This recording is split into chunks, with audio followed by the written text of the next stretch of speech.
Welcome to the MWA podcast. I'm Kyle and I'm joined by my co-host Sean and Jeff. Today we're excited to welcome as our guest Alf Sharp. Alf specializes in making museum quality custom furniture representative of the 18th and 19th century American and European designs. He has pieces in historical homes and museums throughout the U.S. as well as in private homes. He is a recipient of the 2008 Cartouche Award from the Society of American Period Furniture Makers. So welcome to the show, Alf. Thank you. Or I should say, welcome back to the show. As we were discussing before we started recording, what episode was Alf on? 103 back in 2016. Wow. It's been a while, but it's great to have you back. But before we get started talking with Alf, let's thank our sponsor. Sutherland Wells knows that exceptional craftsmanship deserves an exceptional finish. That's why they handcraft their full line of low and VOC exempt finishes and stains using the highest quality, cold-pressed, sustainably grown tung oil. Their unique polymerization process delivers the deep penetrating, grain-enhancing, non-yellowing protection of tung oil, while reducing the drying time, allowing the finish to build a beautiful, durable film. Sutherland Wells, the timeless look of traditional oil, made for the modern woodworker, and use code MWA25, that's the numbers 25, for 10% off your first order. And we'd like to thank Sutherland Wells for their sponsorship of this episode. And with that, let's thank our patrons. So who do we have to thank this week? Yeah, we like to give our big thanks to our Patreon supporters. Today, we're giving that shout out to Sean Nichols. Sean, you, as I always say, you spell your name wrong, but that's fine with me. And if you would like to join Sean, no matter how you spell your name, you can go to patreon.com/MWA podcast and help us out there. Fantastic. Thanks so much, Sean. And Sean, what's in the shop? What are you working on? So a few things. This old house saga continues. Framing upstairs is, let me think, it's complete. So Good. we ripped the upstairs completely out, not the bathroom, but everything else upstairs. The envelope of what is the second floor, completely down to studs, and just the exterior studs. There were no interior walls, and reframed the bedrooms, the closet. The only thing I have to do is frame the attic access, because we're moving it from one corner to kind of like the just outside a closet in one of the bedrooms. It's more central to the roof line, just to make it a little more easier to get up there. I'm using Spax screws, construction screws for everything. I don't have a pneumatic nailer. I don't want to lug a compressor in there. Screws are fine and dandy. Battery powered tools do great in fastening. I didn't realize I would be I'm on my fourth big box from Menards. They're $20 a piece at a time. There's probably a few hundred in there. But in one day of framing, I ran through like 2 boxes of freaking screws. Such a pain in the butt. And I've gone through some T25, T20? Yeah. I forget the drive bit, but gone through a couple tips for those too. Thankfully, it's coming together. Maybe I missed that. So you're not nailing anything or screwing everything? No, there was a point where I did run out of screws, and we were just kind of crunched for time and just got as much as I did. This was actually, it's been a couple weeks. I missed the last episode, but I took a trip to Nashville, and so like the weekend before was like, I needed, actually the Saturday before my flight, I flew out at 8 something in the morning on Sunday. The Saturday I left, and my wife was like, okay, don't be late. I'm like, no, I don't really want to. It shouldn't be too bad. At 8 o'clock at night, I'm still there. Just hammering. At that point, I pulled out the 16 penny nails and was hammering in studs into a couple short walls just to frickin' get it done. So there's a bit of a mixture of fasteners, but not too bad. The screws are the major bit. And in a way that it slows it down a little bit. I mean, my days of framing are long past me, but pneumatic nailers are great because they're like tap fast. And you got to these are impact, drivers. And so there's a big rat-a-tat-tat going in. But I actually looked at my son at one point and I said, your dad knew how to do all this shit? Because I'm just humming, just doing this stuff, calling back from the 2020 range of my career. And he goes, well, I hope so. Well, thanks, guy. But I'm glad to do that. Oh, and actually part of that, did I talk about the ceiling up there? I can't remember. Yeah, I think so, yeah. Okay, so we just before. So I sistered what were 14-foot long 2x4s, which I can never believe were produced. I don't even, can you buy that long of a 2x4 nowadays? Probably, but they're probably not straight. That's a thin board at a very long length. But Right. that was the ceiling joist on 24 on center-ish in this space. So crazy, right? So I sistered 2x8s to every one of them, and I had to scarf join them to fit them in. It was a pain in the butt. But everything's holding good, and I can do pull-ups on these things now where I guarantee it wouldn't have held insulation, let alone drywall. 2x4s in snow load, Ohio? Yeah. And I'll tell you, and what you may be thinking, as I was measuring, I every one of these I was putting a 2x8 in, so I had to measure edge to edge, and that room grew and shrunk a half inch along its way. So there definitely was just a roof stretching the walls, owing them out. There, yeah, it's one of those things where it's 100-plus-year-old house. Definitely different construction. There's some balloon framing, some not. There's scab work done afterwards. It's just the whole mixed bag of stuff. But the availability that they had at the time was great. These are like rough sawn 2x4s, like truly almost 2 inches by 4 inches. I mean, they're hefty boys, but at that length, they're bows. You could And pluck them. what species of wood? That I don't know. It's really dark. It's well aged. I do have some scraps that I could probably kind of look at. I'm guessing it's a pine of sort, but 1917 construction, Lord knows, in this area. It's not hardwood by any means. It's way flexible. It's actually light for its dimension. But I do have a 2x4 that came out of the wall that, yeah, I'll look a little deeper. I'll put a plane on it and see if I can get some grain structure, look at it. But it's starting to come together right now. We're getting wiring runs done. I think 5 circuits have home runs that are like by the panel. They're not obviously connected because the big move is going to be pulling an old electrical panel and putting that one in. That's future tech. But yeah, it's going good. It's keeping my nights and weekends, and really just the weekends as much as they're available, very, very busy. Nice. So yeah, with that, Jeff, what are you up to? Just working in the shop. I got a couple things going on in parallel. I'm just turning for the next class coming up over at Highland. I got a fan back arm rocker class that's going to be happening. So doing a bunch of turnings for that, getting that ready, and then I picked up a white oak log from a local log yard, and it was a good price, and it was nice to split it out and to open it up. And I think it's going to work out really nice. Yeah, I saw you post that on Instagram. Yeah. It's pretty nice looking log. Yeah. So for those of us that have no access to a log, if you don't mind me asking, how much I was was a gonna nice ask. price? So when I call the log yard, Yeah. so if you just say, "Hey, I want to pick up a white oak log," Yeah. they're going to be like, "All right, here's our white oak logs." They'll probably end up selling you more of a veneer log, and that's going to run you like $500-$600 because they're using those for the barrel Yeah. makers, right? So Okay. that's going to cost you a premium dollar. So when I talk to them, I've gone down and just doing different jobs around Tennessee. I've gone and stopped at these log yards and met the owner and kept their number, so they kind of know who I am already when I call. And so I tell them, hey, I'm doing this whatever particular chair I'm doing. If it's a continuous arm, I need a really clear log, right? I need no defects in it. So this particular log, I really only need to make the comb, which is about 30 plus 32 inches, and then the back spindles, which are like 34, 36 inches. I need that roughed out. They're only going to be 32 inches, so I don't need a completely clear log. I'm looking for something that is maintaining its diameter throughout. It doesn't flare out, right? So they know that. And then if it has a defect in it, say it has a knot in it or something like that, that's not going to be good for their barrel, for their stave construction, for making their whiskey barrels, they'll kind of discard that. So I end up getting this particular log for $150.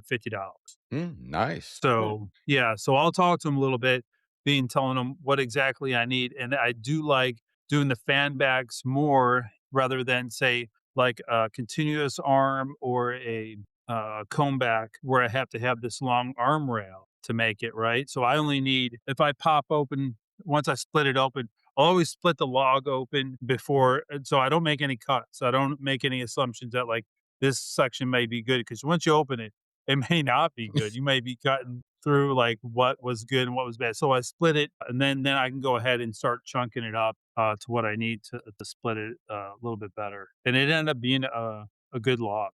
It had some defects in it. It had a couple spots, but I only needed. What were the dimensions of the log that you bought for $150? So this is a 10-foot log. It was about 22, 24-inch diameter. So it's a good size log. Wow. But it did have. That's a real bargain. Yeah, about 3 foot in, it did have like almost like a burl knot that was growing on it, which kind of made it a reject for what their intended purposes are, right? Mm-hmm. So I was able to, and he knew that. He knew kind of what I was after. And I do when I call, I'm a poor chair maker just trying to make a living, right? So, uh, and they do like help me out. I show them what I do, and they're like, and I do show them a finished product of the students and stuff when it's done. So they really do like that being texting them and being part of the process too. So it's like when you go to log yard, it's you build a really nice relationship with. Yeah, it's pretty cool. Yeah. That is cool. Well, as for me, not much. I just been, usual making jigs, getting orders out, that kind of stuff. But I have been looking and working. Now, I bought this several months ago, but it's this little tenon adapter that Anthony Tools makes. And I was like, I just discovered this on an old blog post, and I'll put a link in the show notes for anyone that's interested in it. And I was just like, well, let me give this a try and see if it works. And I called the people up. It's kind of strange. This tool adapter is made by Anthony Tools, but if you go there, the website is Midwest Wood Art. Mm-hmm. But anyway, I called the guy up and talked to him about it. But apparently, it's and it's on their website that this is a adaptation of a antique production turning tool that went out of production, and so he's kind of made it where it will work up to a 1/2-inch square nose scraper. And I'm trying to modify it a little bit. I want to see if I can use this to make tenons. And for this makes great podcast. But here's kind of what it looks. Yeah. Are you using like an Easy Wood Tools kind of Oh, thing? yeah. Yeah, that's what I'm trying to do. before. I'm trying to adapt the carbide cutter here just because the fact is once you get these things dialed in and then your scraper Yeah. gets dull, then you got to You resharpen it redial it all. and then you got to redial it all in. So I'm trying to see if Yeah. I can't do something with a carbide scraper. So effectively, if I can try to describe it, it's kind of with your tool and this addition, you kind of make your own caliper that when the tool touches the diameter you seek, you're done. Yeah. Basically, here I brought props. So Sure he did. So anyway, so this is the tenon I cut. So basically, what this thing does is it rides up and cuts until it stops cutting at the top of the tenon. Oh, so it'll cut on the top because Yeah, the way it it's cuts on the oriented. top. Yeah. And so it's effectively a pencil sharpener with a stop. Yeah, and it doesn't actually stop, it just stops cutting. It'll Well, still that's be it turning because right it gets there, below that diameter. But Yeah. how is setup on that? Yeah, I actually have one of those, Kyle. Do you? Oh, I've you used do? them yeah, I've used them before, yeah. Do you like it?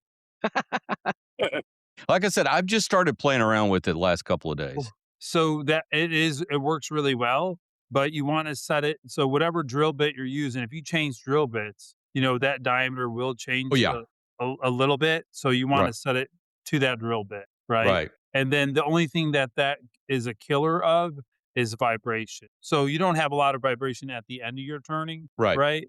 And there is a little bit of a learning curve and where you want to set your tool height, right? Yeah. Your tool rest. So Yeah, there is a little bit of that. What I found that was interesting, and like I said, I'm still playing around with it. But yeah, if I did that tenon on the tailstock versus the headstock, I got a slightly different diameter. Interesting. And that's probably because of the vibration. Yeah. So it might be one of those things you want to dial it in on the headstock. So you're might have doing to a flip dowel your- that's supported between two ends. You got your head and your tail, and you're going at both ends of it trying to do that. Yeah. That's interesting. So I did notice there's a slight diameter, but like I said, I've just started playing around with this thing.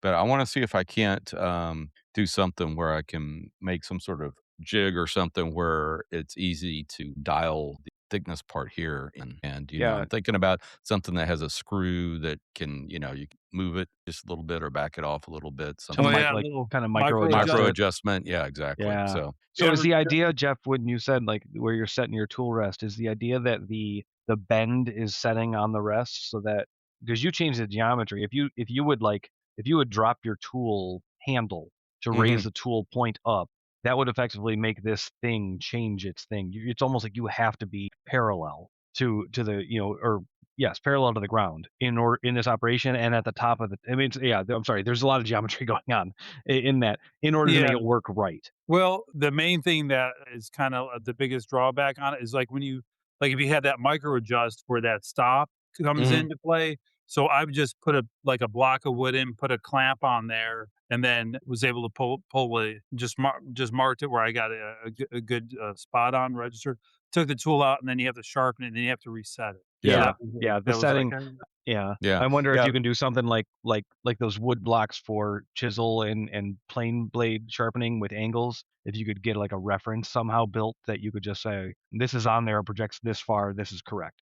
I don't know. Like Jeff said, you got to kind of dial it into the drill bit you're using. But that's one reason I'm trying to see what I can do with the carbide scraper. I've just grabbed this thing that I had sitting around here. Yeah, I would think that. I mean, there's got to be a way with the carbide But scraper if it's designed they for a make square these. Well, fronted see, I actually scraper. have this upside down because that's the only way it'll work. This is actually mounted. The Oh, tool is sure. mounted upside down. Sure. But I'm thinking if I can replace the cutter here, which is just a normal straight square cutter, if I can replace that with like one of the negative rakes cutters, Yeah. this worked pretty well.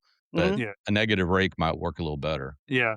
I actually saw that it was an article in the American Association of Woodturners magazine. The guy who invented that, whatever, he did like thousands of these spindles for these like spinning wheels or whatever he was doing, but he was Yeah. doing these like smaller, a bunch of tenons he had to do. And he came up with that. So Yeah. that was pretty cool. Yeah. Fit are you going for? Are you using green wood or dry wood? I'm using dry wood. You're Right. using dry Yeah, wood. yeah.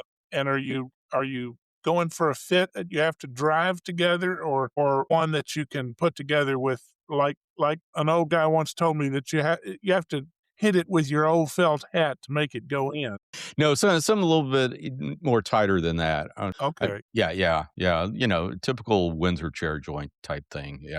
Yeah. So something fairly tight. So that's that's one of the things, because if you, like Jeff was saying, if I can get this thing matched into the drill bit, and I want to be able to, if that thing gets dull, I want to just be able to rotate that cutter around and not have to worry about redoing it. Anyway, but that's what I've been working on. Like I said, I've just started, so there will be updates. And if I just started, I've had this tool for probably 6 months before I decided to finally get it out of the box. And all right, let me try this thing out.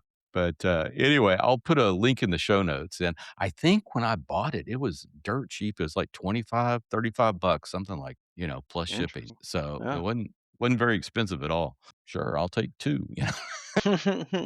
Anyway, with that, Alf, what are you working on in your shop? Well, I'm the past few days I hadn't been doing anything. It's too cold to go out there. But I've stopped making furniture for various reasons. I'm spending all of my time turning on the lathe, as you might see behind me. Yes, quite a few And bowls so there. I've got 3 different lathe projects going right now in various stages of that. One of the things that it doesn't take long to complete a project. One of the things I like about it, the instant gratification. Used to be that my furniture projects would take 3 to 6 months, and I'm not into that anymore. I like 1 to 3 days. Turning does allow for that. That's pretty nice. Yeah. I've always said the turning is the dark side of woodworking, because once you go down that road, it's hard to come back. It is. You're right. It is true. It's very addictive and seductive. Exactly. It's great. Now, but you've been turning for years and making furniture for years. So what type of turning projects are you doing these days? Well, as you might see there, bowls and boxes, lidded vessels, the occasional just art object that has virtually no function. Little clocks. I discovered that using the lathe as the primary tool, I can make nice little desk clocks that are fun to make and that sell amazingly rapidly. I'm not doing this to make a living. I'm just doing it because I love doing it. But after a while, the shelves get filled and I've got to sell the stuff or give it away or do something with it. So I do tend to think about the saleability of a project. Yeah. Where are you selling these at? Well, I've got 4 different galleries that I put my stuff in, and I do a couple of 3, maybe 4 crafts fairs a year. That's where that's cool. Well, that little clock back there. Now, you had this piece, big standing clock. I think it was called Rebroke or something like that, or it was. I was riffing off of a Baroque of a French Baroque clock. It was a contemporary design Yeah, because I don't think But there was any numbers on the face and that kind of thing, right? I had started with the inspiration of a French Baroque clock in mind when I made the clock. I made 3 of those, and it was one of my favorite projects. I love making clocks, but that we were talking about length of those 3 clocks took 6 or 7 months. Yeah, Wow. I can imagine. Because it was Yeah. most of the bodies of the clocks were veneered, Yeah, I was about to ask you that. It looks like and that's all yeah, veneered work. Yeah. I made all the veneers. They were all shop-made veneers. Almost all of them were crotch walnut. Yes. So it was a quite involved project. I did all the metal work too, except I didn't make the works themselves, but I Mhm. made the face, I made the pendulum, I made the gongs, I made all the ancillary metalwork as well. Wow. Phenomenal. Nice. Nice. Have you been doing metalwork all your life too? A little bit, A yeah. little bit. Nice. Nice. A man of many talents. Speaking of that, for our listeners, tell us a little bit about yourself, where you grew up and how did you get into woodworking? All right. I grew up in Nashville, grew up in a family of professionals, and I was being groomed to be a professional myself. I was aimed toward law school and in fact was accepted into Vanderbilt Law School. Nice. But I woke up in a cold sweat one morning early on in the process and realized that was the last thing in the world I wanted. And I've never regretted that. I just sort of bummed around for a couple of years after that and ended up on a carpentry and everything just clicked. I knew what to do. I knew how to do it. I understood the dimensions involved.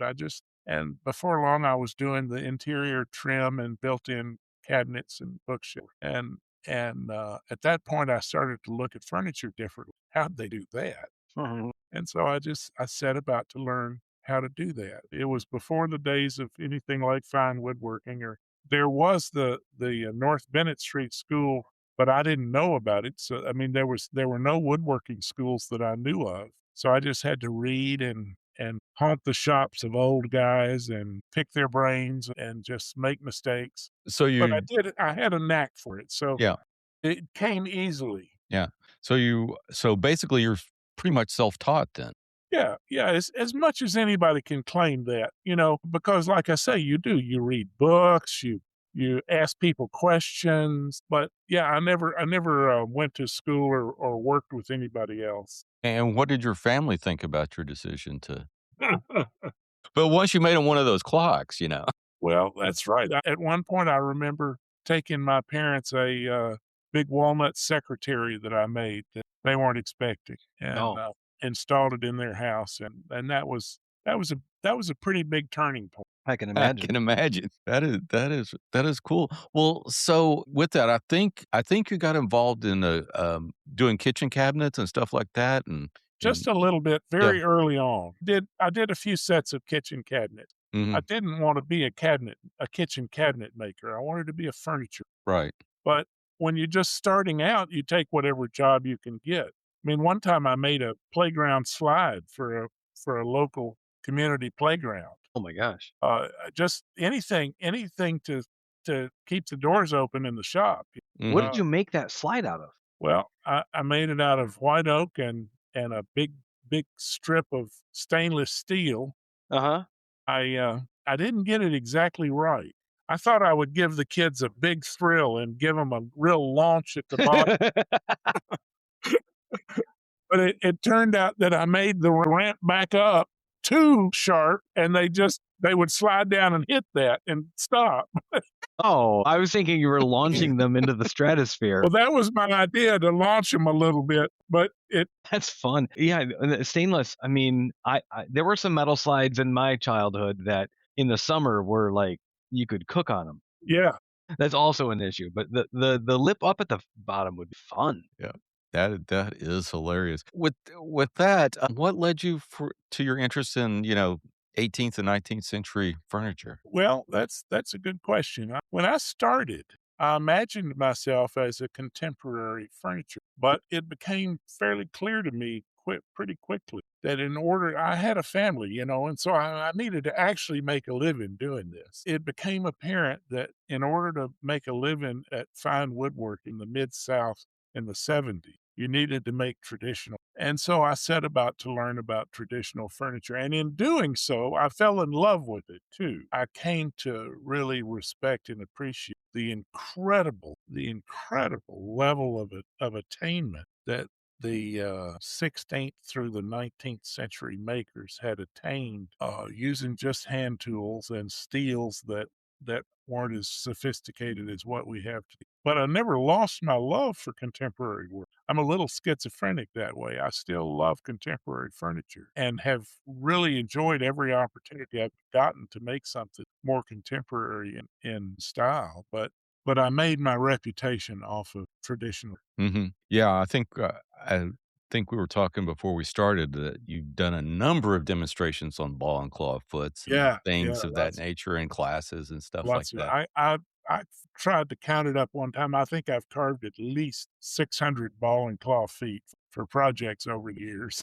Well, so how did you learn some of those techniques from period furniture to do the period furniture? I mean, I know you can read about them and stuff like that, but if that's amazing if you were able to teach yourself that from just reading. Yeah, well, I one of the old one I hung around the facility of a couple of old German brothers in Nashville were traditional furniture makers, and they had a showroom. They would never let me back into their shop because I think for some reason or another they viewed me as competition, but they would let me into their showroom and we'd talk about Mhm. I kept expressing my desire to learn more and how'd they do and how'd they. One time they gave me a blank, a cabriolet blank, and a picture of a ball and claw foot with the canthus leaves draped over the knee. And they said, "Here, make this for us." And I said, "Sure."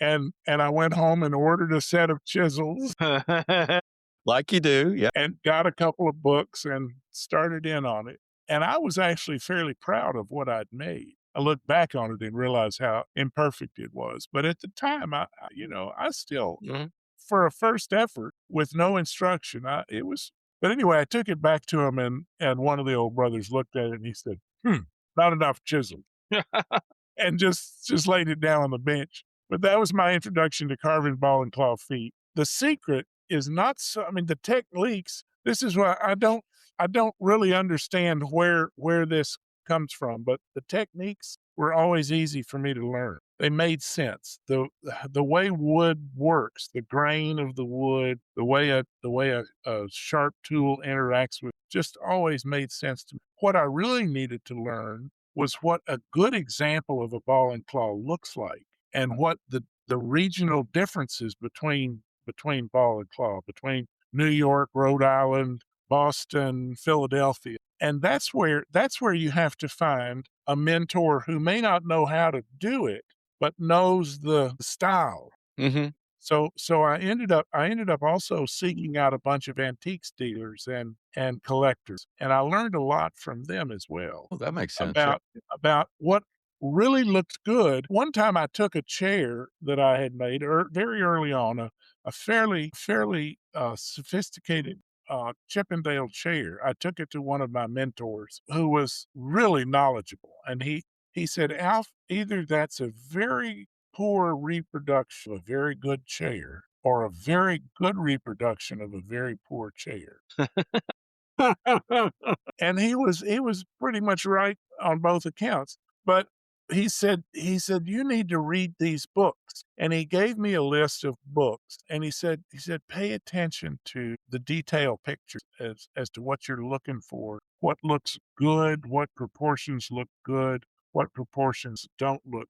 That was actually very helpful to me. He was a good mentor. He ended up buying a lot of furniture from me until I started charging what my work was really worth. Mhm. Mhm. At that point, he kept encouraging me, but he didn't buy anymore. Well, so a lot of your pieces, you have a lot of veneer work in there. So when did you start getting into veneer? Was that right away too? Pretty early, Pretty early? Yeah. pretty early. Well, when I was still just feeling my way around the whole field, Mhm. I got a commission. Actually, what happened was I was hired by the Nitty Gritty Dirt Band to make their stadium speakers, Oh, nice. Wow. which Cool. which was nothing fancy as far as design. Mm. I mean, it was some precise woodworking, but they were just big plywood boxes with baffles in the right places and places to mount the speaker. But I got a little bit of notoriety for doing that. And this local company, Nashville being Music City, this local company that made real high-end stereos called me and said, we are making speaker cabinets, and we're trying to veneer them with really fancy, and we're not happy with results. Can you do it? And I said, sure. Sensing a pattern. Yeah. And so they gave me a bunch of really exquisite veneers. I mean, the veneers like they gave me no longer exist.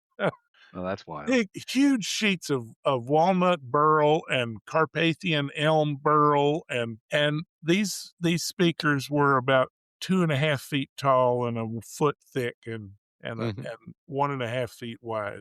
And they just wanted the whole exterior surface veneered. So it was very simple. It's big flat surfaces. And I read up on how to do it. I hung around places. There were a couple of large furniture factories in and around Nashville, and I got to know they would let me wander around the factory floor watching how they did it. I built a press, or I had an iron worker build me a press to press these speaker cabinets. And in the process of doing that, I learned a lot about veneers, and that was very early in my career. Mm-hmm. And so people saw those speakers. They were really gorgeous. And the veneer work was successful. So I started getting some requests, this kind of veneer and that kind of veneer. Nice. Well, now we got to look for some of those speakers. I mean, there's got to be some out there somewhere.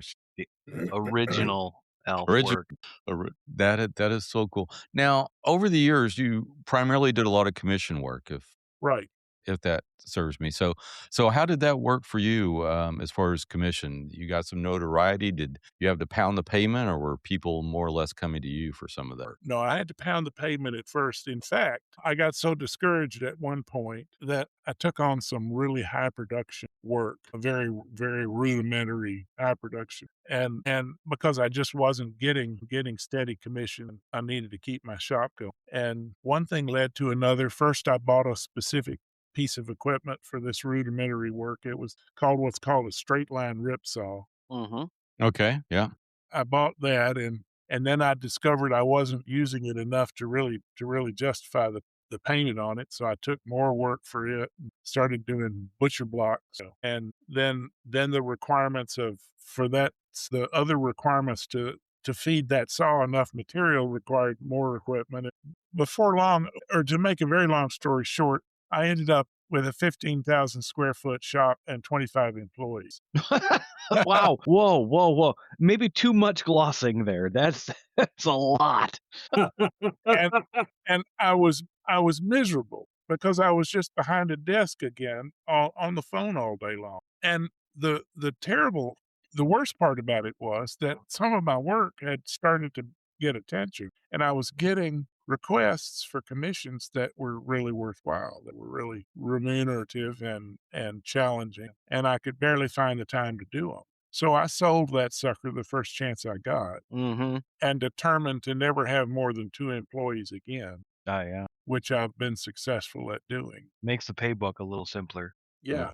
Now, when you got some of these clients coming to you, how did you work with them as far as the design process and all of that? Well, it would depend on the sophistication of the customer. Some customers knew exactly what they wanted. They knew antique furniture. They knew what kind of surface they wanted to see. They knew how much evidence of handwork they wanted to see. They knew what level of finish they wanted to see. Others didn't know what they wanted at all. They just had a space they wanted to fill. When that was the case, I took a bunch of books along with me, and we would just start looking at pictures, and I would try to go through a triage with them of what do you like about it. You don't have to pick this whole piece of furniture. You can just pick this element on this piece of furniture. If you like that, we can include it in the design.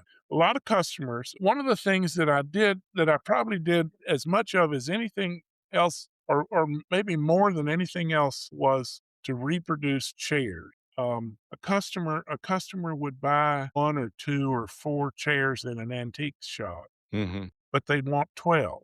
And I had to make the chairs. I had to copy the chairs and not only make them stylistically identical, but make them fit in for patina. Make the patina on the chairs match the patina of the antique. That became fun. I enjoyed it, and I did a whole lot of that. That's where the 600 ball and claw figure. Yeah, I can imagine. So yeah, so you're probably working with all kinds of different dyes and washes and stuff like Yeah, that. yeah. Mm-hmm. Glazes. Glazes, yeah, exactly.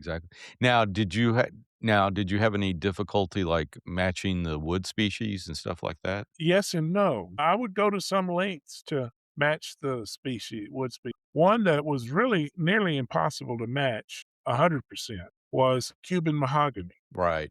which is commercially extinct today. So I would use nice old growth Honduras mahogany and spend a lot of time with stains and glazes and French polishing. Uh, it's funny, the difference. The one thing that you can't reproduce with Honduras mahogany is the weight. Oh, yeah. Cuban mahogany weighs about twice as much as Honduras mahogany. Everything else, I mean, if it's nice old Honduras mahogany, you can get pretty close. The grain is not quite as tight, but if you use good fillers, you close up that grain, and so it to all but 1 in 10,000 observers, they can't tell that it's Honduras mahogany as opposed to Cuban until they lift the chair. Yeah, this one's noticeably lighter. Yeah. Yeah, I've never had the pleasure to work with any Cuban mahogany. I've seen a bunch of it, and like you said, it is nice and dense, heavy. But I have done a lot of work with Honduran mahogany. Yeah. And it's nice stuff. I like it. Yeah. It's better. I like it better than the Sapili, all the African varieties stuff. I don't care for them much. A lot of them have so much silica in them. Yeah. It's bad. But Well, the sad thing is that all the mahogany that's on the market today, almost all of it, is coming from the Amazon basin. right. Yeah. Yeah. When I first started, from the good suppliers, all that you got came from Central America, the Right. Rocky Highlands of Central America. And so you get trees that grew on rocky highlands, not trees that grew down in swampy river bottoms. And the stuff that grows in the swampy river bottoms that you buy today is really inferior to the fine Central American mahogany. Interesting. Yeah, I think, well, this was years ago when I was dealing with it, so maybe I was getting some of the good stuff. I always enjoyed it. Let's see, the last time I bought mahogany is probably eight years ago, something like that. I Yeah. don't know. Yeah. So maybe, and then I got into Windsor chairs and kind of like turning. I never looked back. The rest is history. But That's a craft in itself. Windsor chairs. I've made a few sets of Windsor chairs. I usually, when I was asked to make a set of Windsor chairs, if my customer didn't insist that it was me that did it, I would usually just send them to Curtis Buchanan or Greg Penning. Yep, that makes sense. Yeah. Yeah, they are a unique thing, but I enjoyed doing it. I was never interested in Windsor chairs till I was at Woodworking in America and saw a lecture by Peter Galbraith and said, I need to build one of these. But anyway, so what do you enjoy most about making furniture? I enjoy a challenge. Okay. I like to have my skills and my I like to be pushed. I get bored which economically is suicide. Just when you get good at something, you're bored with it and you don't want to do it anymore. But as evidenced, you laid out your track record. You're opposed to something that's not been done before and might be impossible, and you just say, "Sure." I do like a challenge. Yeah, that's fantastic. Would you have a piece that you made that you think best represents that challenge that you took on? Well, I have several. Okay. I don't know how to bring them up to this viewing, but I did a copy of the Samuel McIntyre chest on chest that's in the Museum of Fine Arts in Boston. That is the original is possibly the finest piece of American furniture ever built. Full combination of crotch mahogany veneers and lots of very sophisticated carving. It took me 11 actual months of work to do it. it was in the shop for 16 months. Every now and then I had to just break off and go gather my wits and come back. That was a real high point. I've got a contemporary version of an American federal card table that I did that I'm really proud of. You can see in the piece, you can see the inspiration of the American federal card table, but it's quite different. I'm really fond of it. Is that the one that's in the Tennessee State Museum, Alf? It's where? In the Tennessee State Museum? No, No. it's not. I still own the best one I made of those. One is up in Boston, and no, there's not a card table. I don't believe I have a card table in the Tennessee State Museum collection. Well, nice. Now, you have done a lot of furniture for historic Yes, buildings and stuff like yes, that. a lot of furniture for historic houses. Yeah, and that's where you're matching originals, or originals were lost or destroyed, or Well, that kind of thing? yeah. Sometimes you're making a new piece out of whole cloth. For example, one of the first jobs I did for the Hermitage was to reproduce a chair that they knew that Andrew Jackson had 24 of. Wow. They only had one photograph of the dining room that they were in. And somewhere in the process of investigating these chairs, we discovered one in in a descendant's attic that had been through a fire. And then we discovered paperwork that showed where he had purchased the chair. So we were able to find another set of chairs made by the same maker up in Pennsylvania that we could get some details and dimensions off of. But aside from that information, I had to make these 24 chairs basically from scratch, and just using research and stuff. The paint job on the chair that had been through the fire was not original. These were painted chairs. Okay. But on that one that had been through the fire, the Hermitage had a paint expert that was from Baltimore, and he discovered a little bit of paint deep down in one of the leg joints, the leg to the seat. Mm-hmm. He discovered some original paint, and he went through the whole chemical analysis of that original paint, and so we came up with a paint color. Okay. And then we just had Because to, I'm sure that was lead-based paint at the time. it probably was, and we didn't do that. Yeah. But we had to come up with the decoration. The piece was gilded and pinstriped and had little floral flourishes on it. We had to come up with that completely out of. There was no example to. And I probably made 3 different prototypes with different pinstriping schemes and little cartouches of flowers on them before we settled on what the final set would look like. Nice. And you said you made 24 of those? I actually made 26. 26. They bought a couple of extra ones just to have. Yeah, that makes sense. Now, were these had upholstered seats, or were they No, they were cane seated. cane seated? Okay. All right. Cool. Woven cane. Yeah. Okay. Yeah. Yes. Yeah.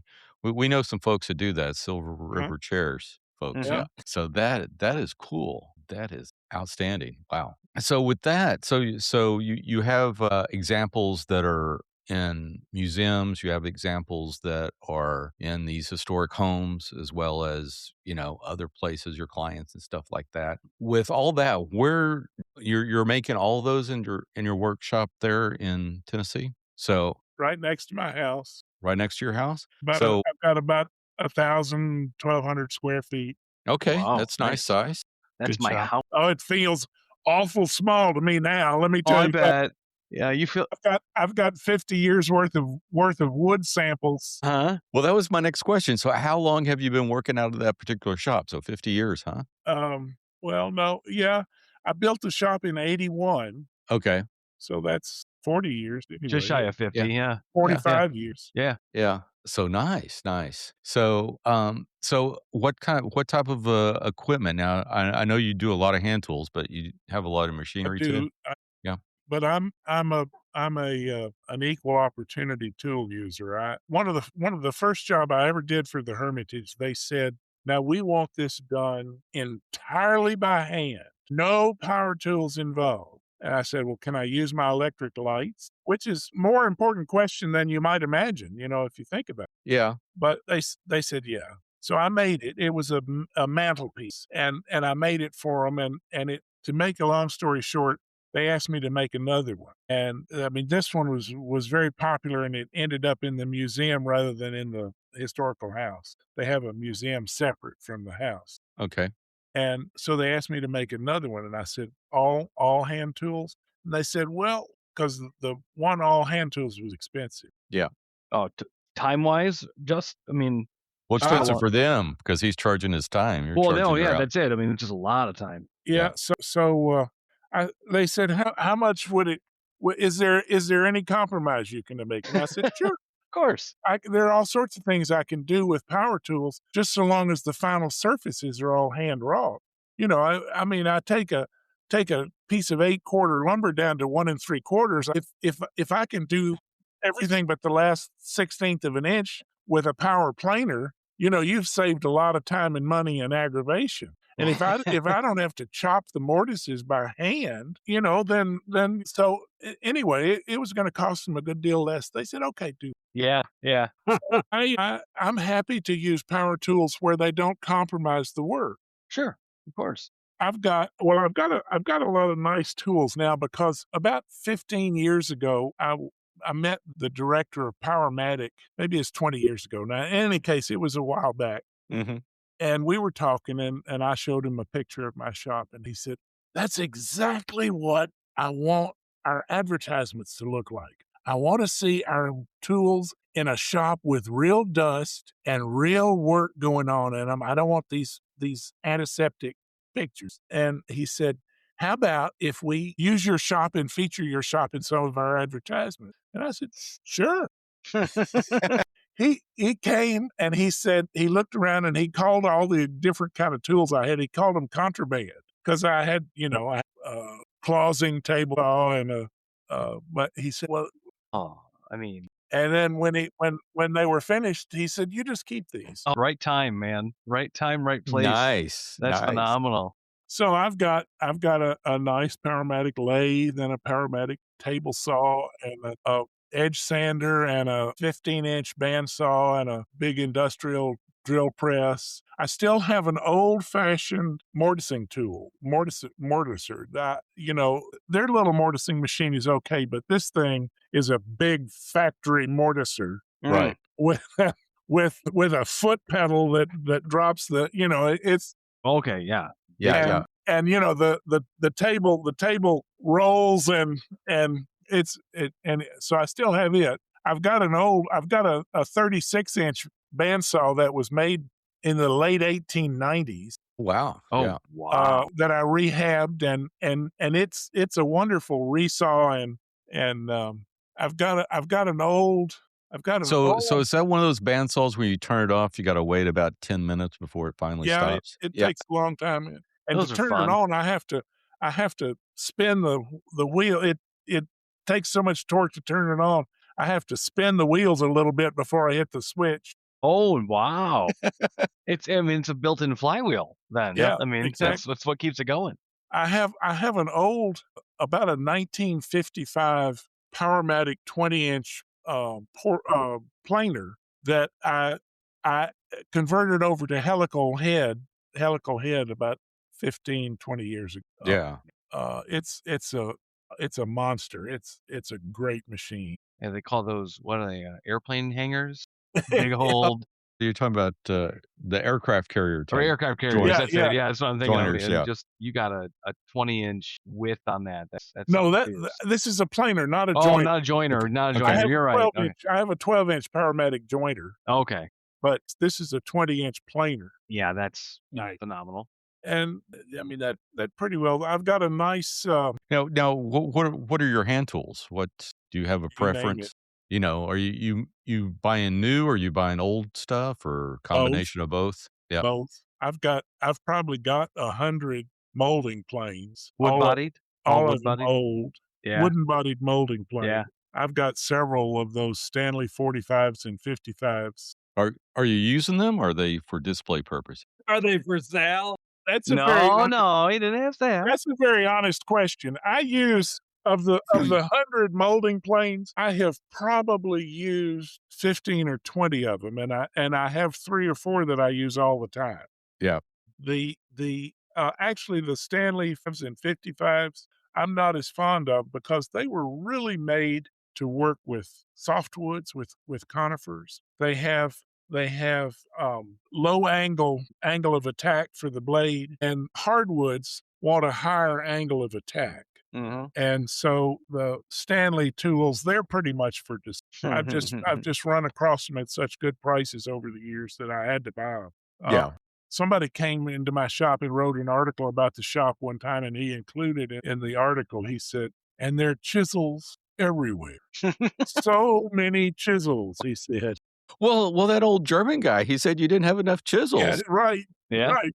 I was marred for life by that. So do you have a preference on any of the new stuff? Lee Valley, Lee Nielsen. Well, listen, I tell you what, the sweetest rabbiting plane that I've ever had or used. I have a nice wooden-bodied rabbit plane that I really like, Mm-hmm. but Lee Nielsen's rabbiting plane Mm-hmm. just can't be beat. It is just so nice. I've got a beautiful.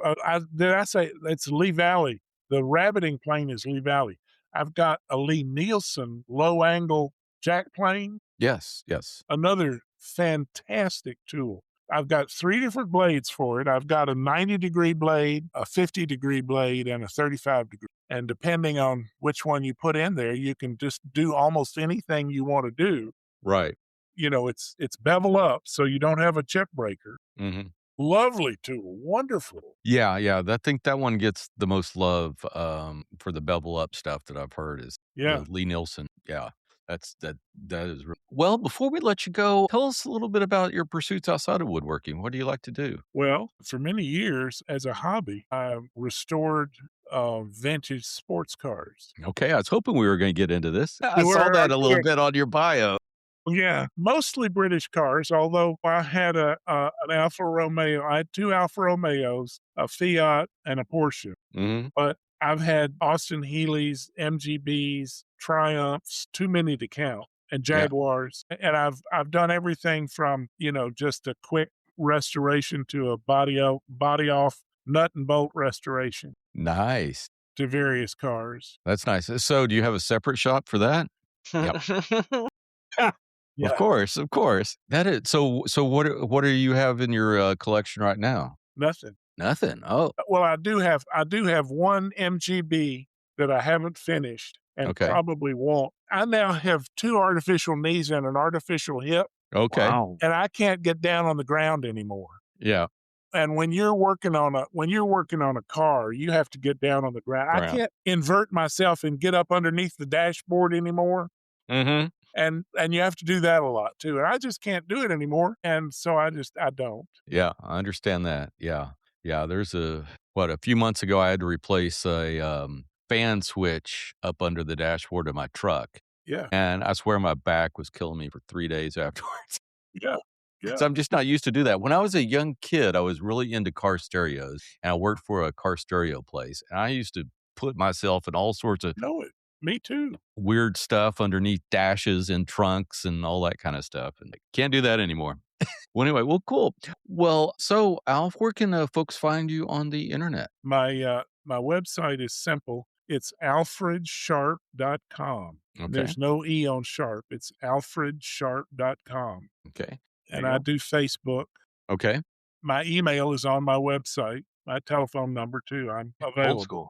Okay. So, if anyone has any woodworking or they got an old MG they need some advice on, get a hold of Alf. Well, with that, let's move into our fortnightly beer choices. So I'm keeping it simple.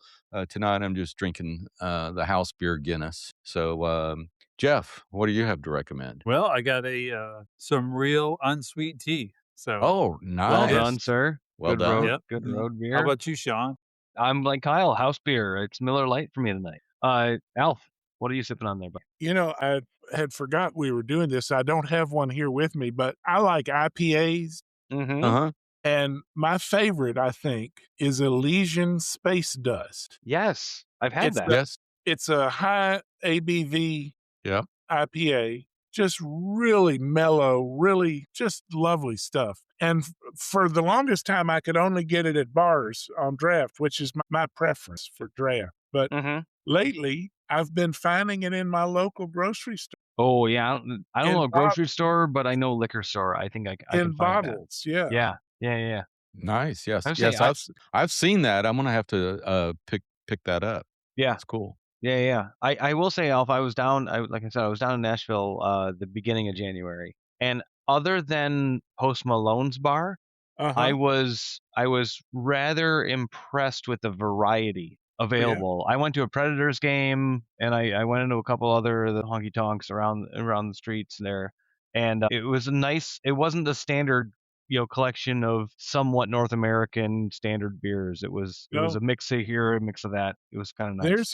There's a great brewery in Nashville called Tennessee Brew Works, and they make two other IPAs that I'm really fond of. One is pretty broadly available. It's called Hippies and Cowboys.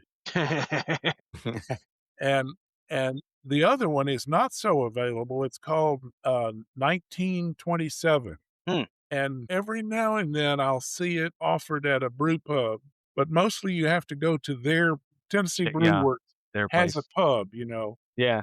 And you go to their pub and you can get it, and it's really good too. Yeah. I mean, I was confined by foot, so I really couldn't go very far. Yeah.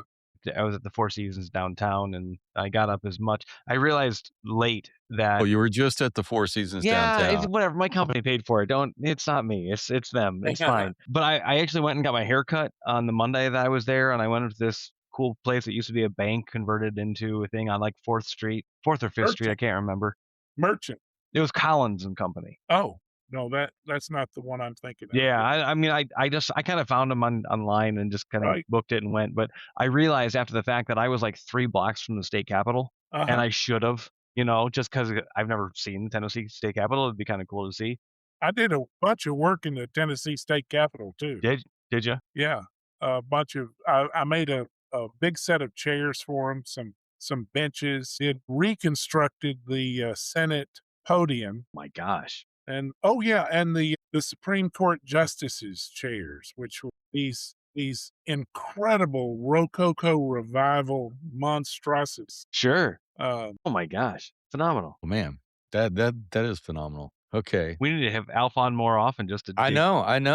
No kidding. We could spend hours just going through all the projects you've worked on. That is amazing. But we do want to thank you so much for coming on the show. And my pleasure. And for our listeners, we're recording a couple episodes back to back, so we don't have any feedback on this episode, but there will be on the next one. So, and if you, dear listener, would like to leave us some feedback, best thing to do is check out our Instagram. It's MWA_podcast, or of course, leave us a 5-star review on them. And thanks so much, Al. My pleasure. Nice talking with you guys. Nice talking to you. Absolutely. And that just about wraps it up for this show. If you haven't already, please subscribe to the show on the podcast. Just search for Modern Workers Association. And while you're there, please leave us a review. You can follow us on Instagram, MWA_podcast. And if you'd like to support the podcast, go over to patreon.com/podcast. But the best thing you can do is tell a friend. Word of mouth goes a long way in sharing our